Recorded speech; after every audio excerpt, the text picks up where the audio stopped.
So here we are, devout Asylum inmates in Cosmic Comics, out by Cresta in Johannesburg. We're here to do a series of in-shop interviews and podcasts. So both Mark and I are very excited about that. Just thought I'd give you a bit of a viewer's eye or a shopper's eye view of the shop currently. I know they are going to be having Batman Day / Batman Weekend this weekend, and yeah, everything Batman at half price, figures, statues, etc. Let's see if we can grab some Batsies over here. This is all the Marvel stuff. John Wick over there, Wolverine, it's a great statue. Oh, here's some of the DC folks. We've got a nice Supergirl over here. More Supergirl. Batman Returns is a great Catwoman down there. So yeah, Batman Weekend. Oh, why'd it go off? Batman Weekend. All weekend. And I think it's 2 for 1s on the graphic novels. Or buy 2, get 1 free. Buy 3, get 1 free. Something like that.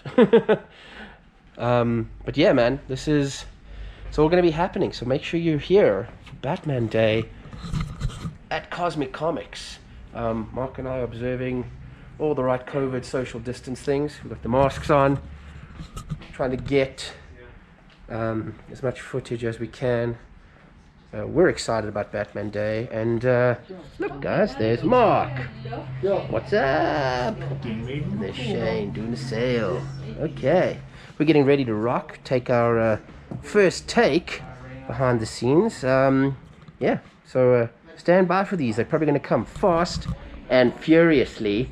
And again, remember, Cosmic Comic Con basically every weekend. To Comic Con and beyond.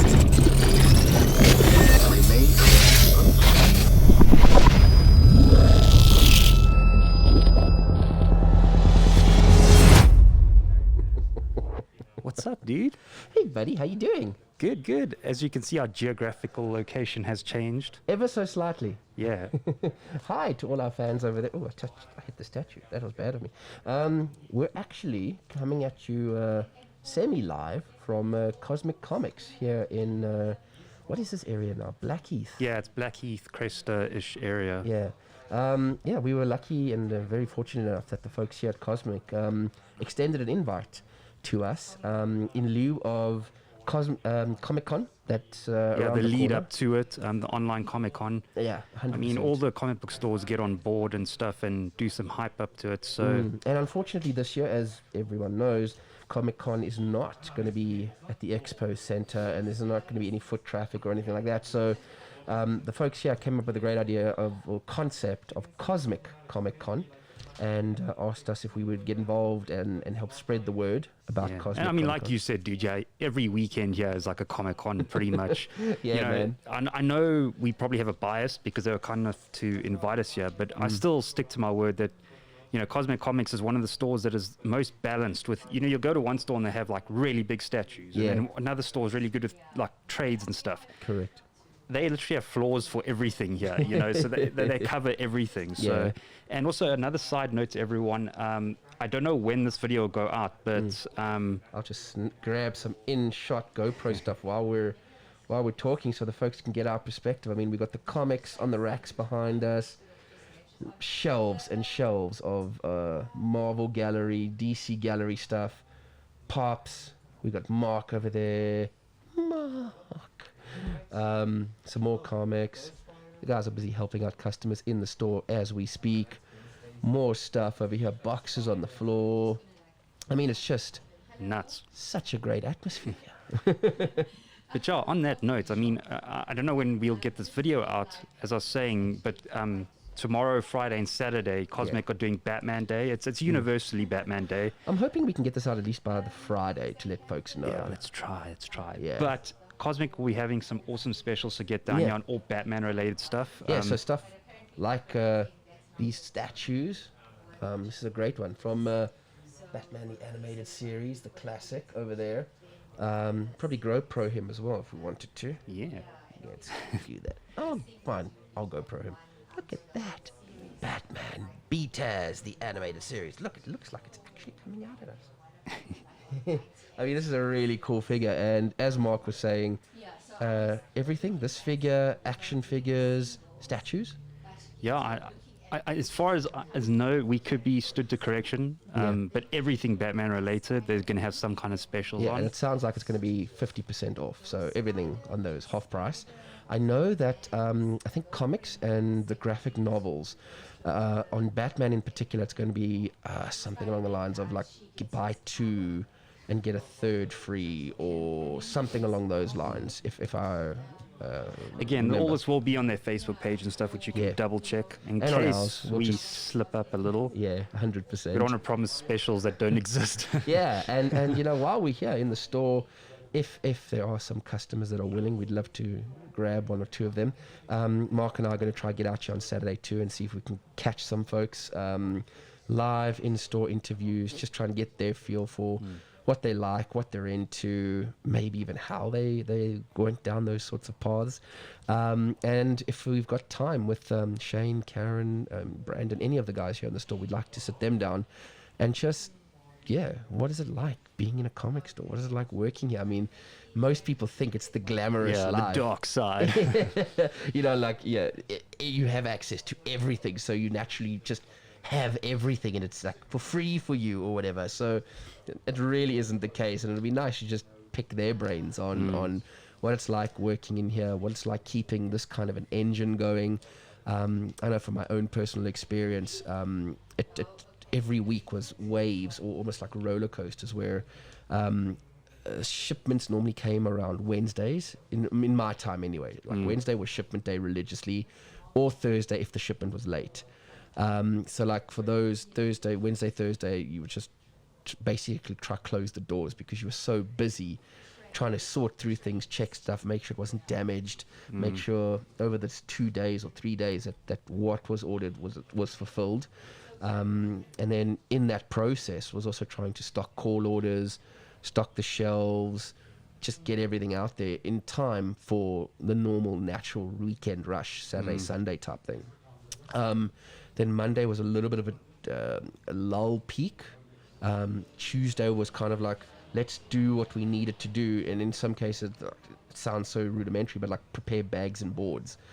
Yeah, that's time consuming. 100%. And we'd literally sit there with packs of bags, packs of boards, and just board in bag, and just fill them in comic boxes, so that the very next day, will come Wednesday, when that shipment arrived, we had stuff ready. It's interesting you say that, dude, because I don't know in what other countries, but it's a South African only thing that they bag and board new comics. You go to the States and like you just got to take it off the shelf raw as is. 100%. That was In such a some shock for places- me. I'm like, don't you care about the comics? Yeah, and I've heard in some places they don't even bag the things. It's just No, not at all, dude. It's raw. just Yeah.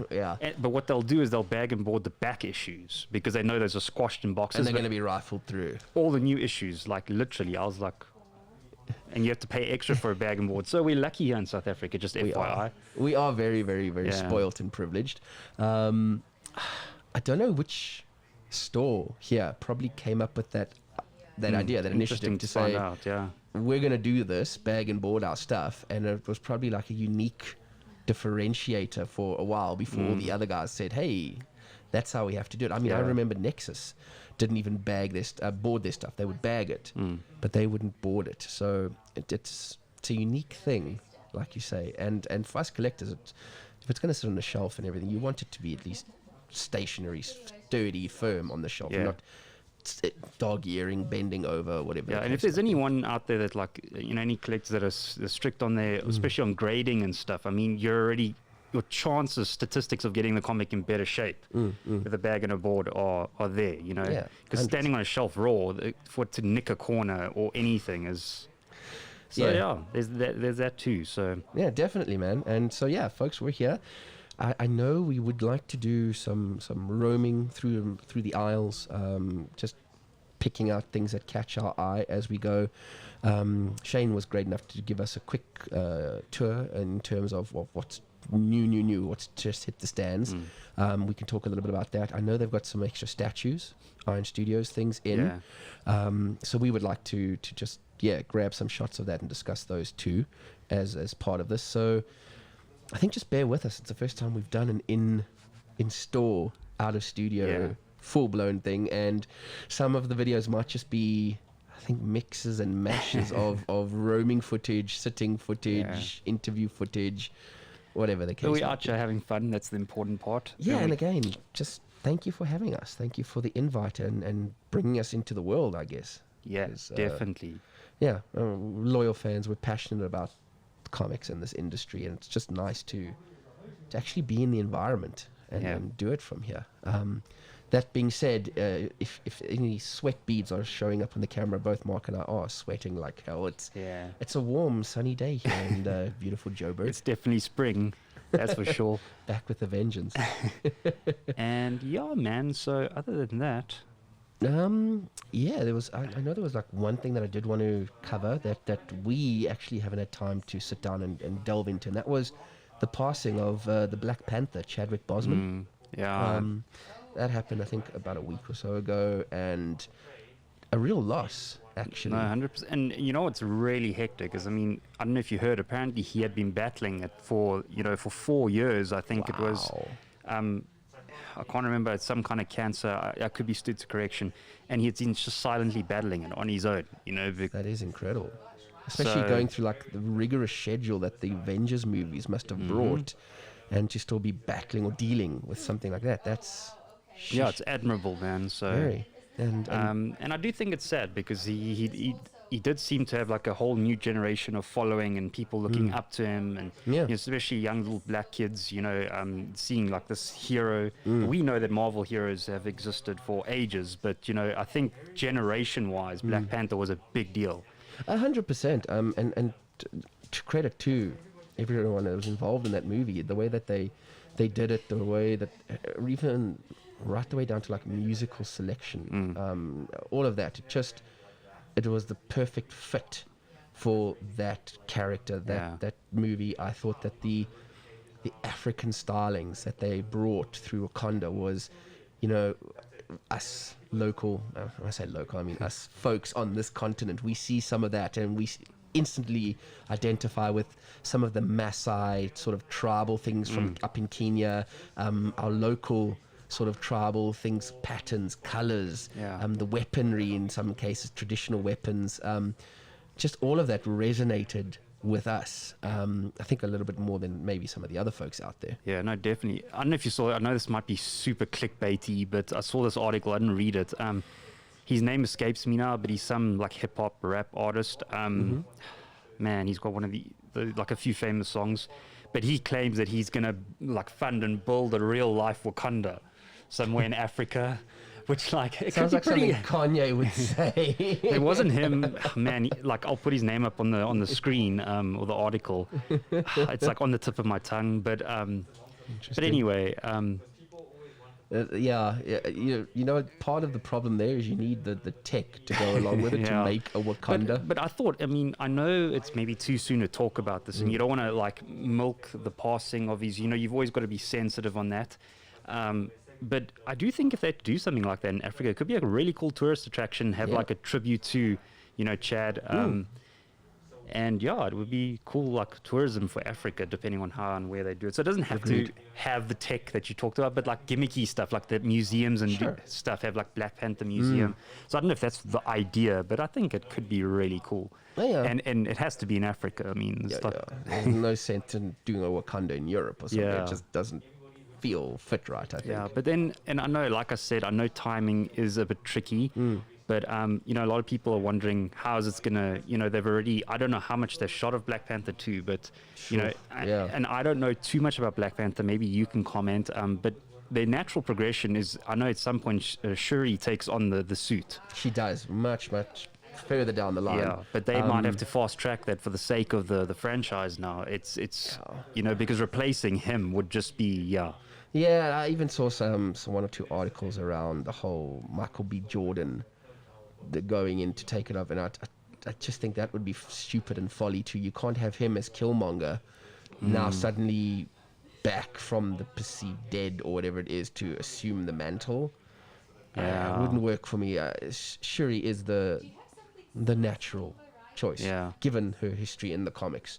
I'll be honest with you, I never read any of that. I remember there was a whole slew of covers coming out by Campbell Yeah. with her, the female Black Panther, etc., which very nice and visually appealing. But it just, I don't know, all of that stuff was never something I got into and read avidly. I was always more on the X-Men sort of side of things, and the only time I'd had exposure to Black Panther was when Aurora Storm went over to Wakanda and had those crossovers, and even Yeah, and married they got him. married, yeah. So that was when he was in my comics world, the character anyway. Anything other than that, I'll be honest, I'm a little bit out of sync. So yeah, again, sad. A loss, a great loss. Yeah, and just so out of nowhere, man, it's like when 2020 like has punched you in the gut so many times, and you're like, wait, what? We Like, lost seriously? the Black Panther 2? First Iron Man, now the Black Panther. Yeah. Yeah, that isn't cool. That isn't cool. Another thing that I want to talk about, it's pretty, I don't know if we can actually, if it's in the shot there, but there's a little video arcade machine all the way down there. I think it's kind of in the shot. And just seeing it sparked something that's recently on Netflix that I watched. In similar vein to those docies or those serialized documentaries, The Toys That Made Us. I think they followed that up with the movies that made us, some of the classic movies and the history behind them, how they got made. Now there was one called, I think it was called High Score, Okay. which was a similar, I think all of those had 4 episodes in the season. This one had the same sort of followed suit, and it's purely focused on the video game world.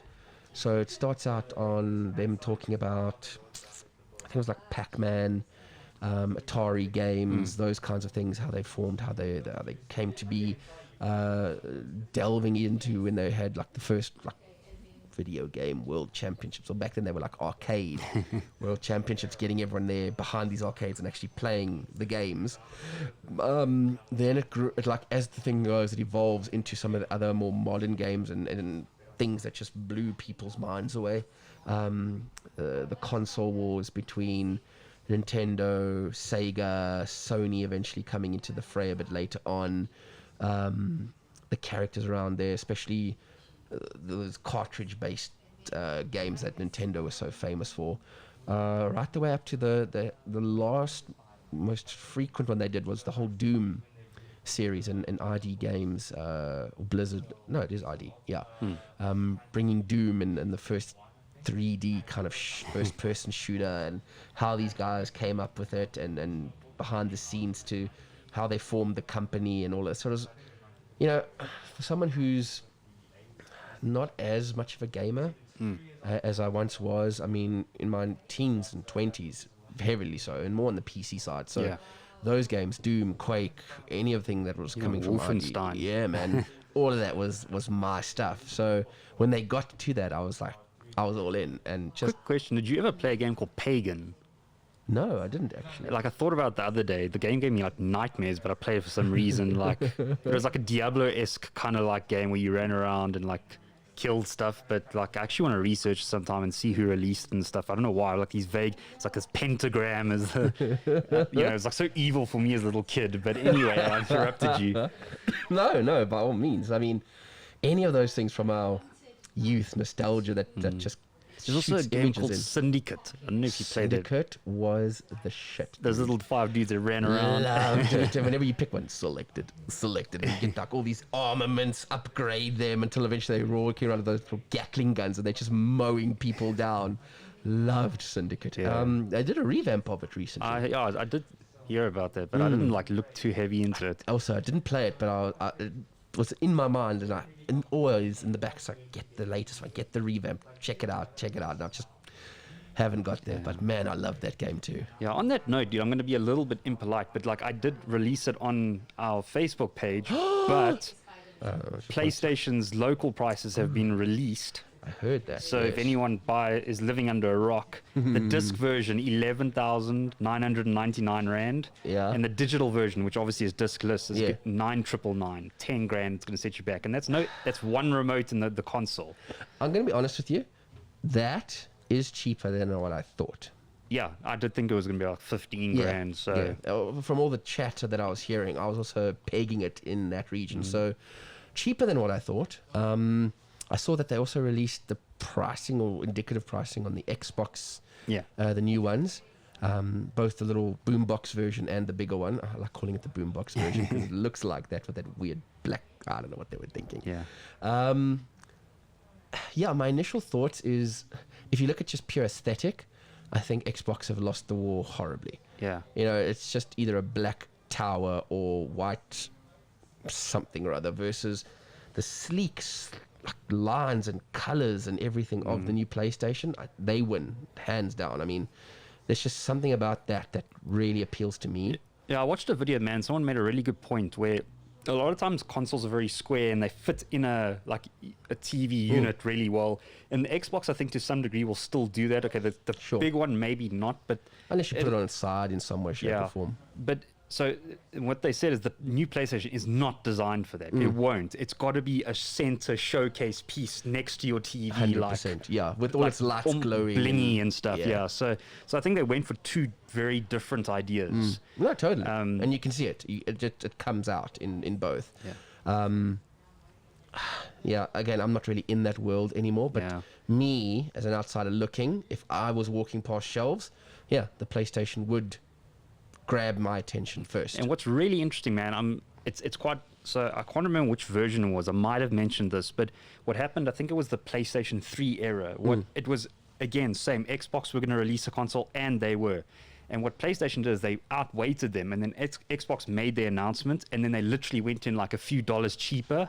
And PlayStation won the war that year just from newcomers. And they managed, a lot of people knew this about them, but Xbox also announced again early, and then they matched the price. Apparently it was going to be a little bit more expensive, but now both the top models, I think, are $499 or whatever. Okay. So they know they're going to retain all their PlayStation customers, and some people might consider crossing over, depending. So 100%. So they played that game again. They didn't go cheaper, but they matched the price for the disc versions.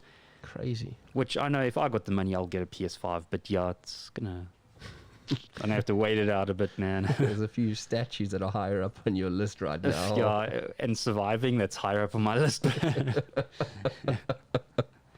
So, if you liked what Mark and I were talking about here, or just like our content in general, please like, subscribe, and hit the bell notification for more videos. And do us a favor and find us on the social media platforms like Facebook and Instagram.